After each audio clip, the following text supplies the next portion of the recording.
It's freaking fantastic.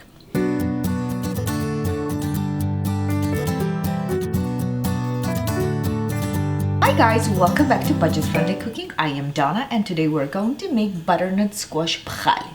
Pkhali in Georgia is made from vegetables and walnut pesto. Usually we use wilted spinach or Swiss chard or cooked carrots and beets, but today I'm gonna make it using this beautiful butternut squash that I'm gonna roast in the oven first, and then I'm gonna make walnut pesto using 1 cup walnuts, some spices. I have here a teaspoon of blue fenugreek, coriander, and there should be marigold, but because I don't have marigold, I'm gonna substitute it with this ajika spice mix, which is a Georgian spice mix from Trader Joe's, and one of the ingredients in the list is marigold. And because it has also chili peppers, I'm not gonna add any more chili peppers here. We're gonna also use 1/4 of red onions. You can use shallot instead of red onion. 1 garlic clove. You can use more, but I don't like a lot of garlic, raw garlic flavor, so I'm gonna use just 1 garlic clove and a little bit of cilantro, a little bit of vinegar, and a little bit of salt, and that's it. First thing you do, you take your butternut squash and you put in the baking sheet. You can also put it in the foil. Drizzle a little bit of oil. You can do either olive oil or any kind of oil that you have. I just happen to have these. You can use your hand too, but I just don't want to make my hands dirty. So I'm just gonna brush this with olive oil because it just helps the squash to kind of roast it nicely. And also one more thing that I'm gonna do before I pop it in the oven will be I'm gonna prick that with a fork. So that's gonna let some air out, and it's gonna also help the squash cook faster. I honestly never set the timer before, so I'm not sure how long it's gonna take, but we're gonna do that today. We're gonna set the timer to 40 minutes. I think that should be enough, and then we'll just check using the fork and see if it's enough. All right, I already preheated my oven to 375 degrees, and I'm just gonna put it there. All right, let's make walnuts. Walnuts in, garlic in, spices. Let's add some salt, 1 teaspoon, and I think that should be enough, right? You can always taste it. And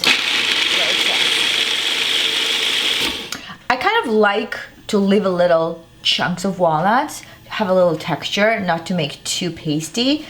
We tend to make too pasty in Georgia, like for pkhali. It's like really thin, but I'm gonna leave little chunks, so little texture. I think that's always good. Let's measure that. 1 and 2, and I think we're gonna need 3 tablespoons of vinegar. I have apple cider vinegar. You can use red wine or white wine vinegar. It's all good. One more time, quick. All right, perfect. That is ready. So this is actually ready. It's quite thick. I might need to add a little bit of water to thin and just mix it. And then I'm gonna chop the cilantro and red onion and add to this mixture.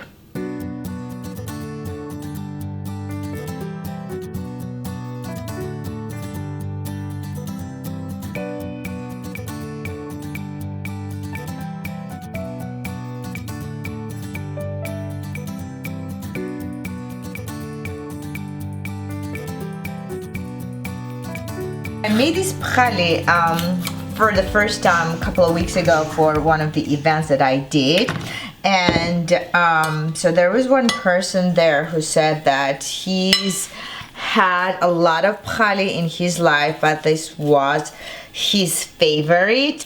What we have here is 1 cup walnuts ground up with spices, a little bit of vinegar, and it smells fantastic already, guys.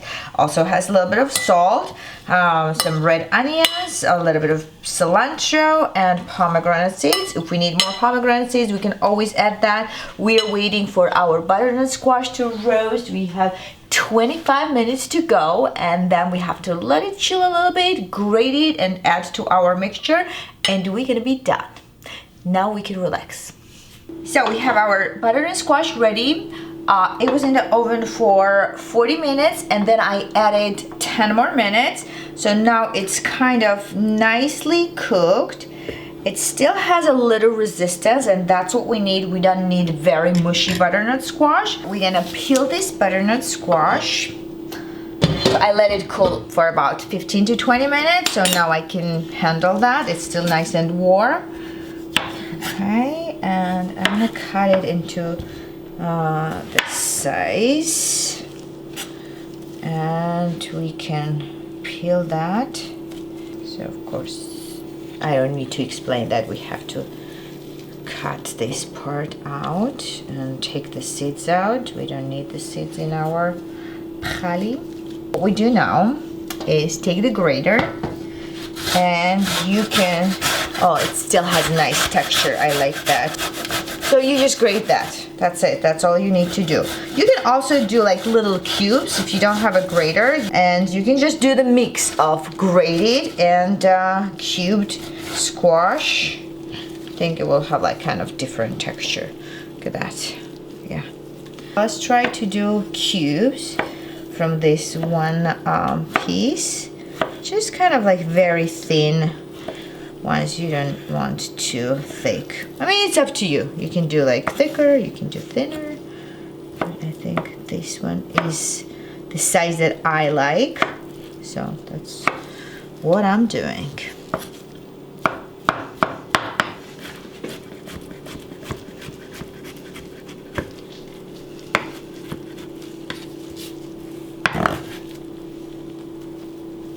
So I didn't add any water, and I don't think it's gonna need any more water because the squash itself has like some moisture. So I think that should be enough.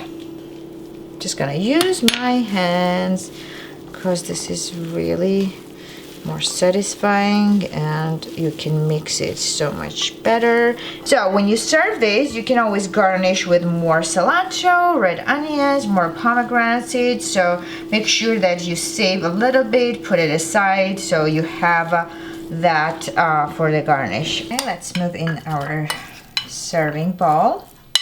Our beautiful and colorful butternut squash pkhali. This will be enough for a nice party for 6 people, I think, right? Look how gorgeous is that? Oh my god, I love the colors. And then to make it look pretty and more festive, we're gonna garnish with some chopped cilantro. A little bit of red onions. That was not very nice. And then with the pomegranate seeds. And we're gonna have this old cacheti saperavi rosé with that. I think it's gonna go well with that. Have a little sip, and I'm gonna taste it. I hope it doesn't need anything because I don't want to like stir this beautiful dish. All right, cheers, guys.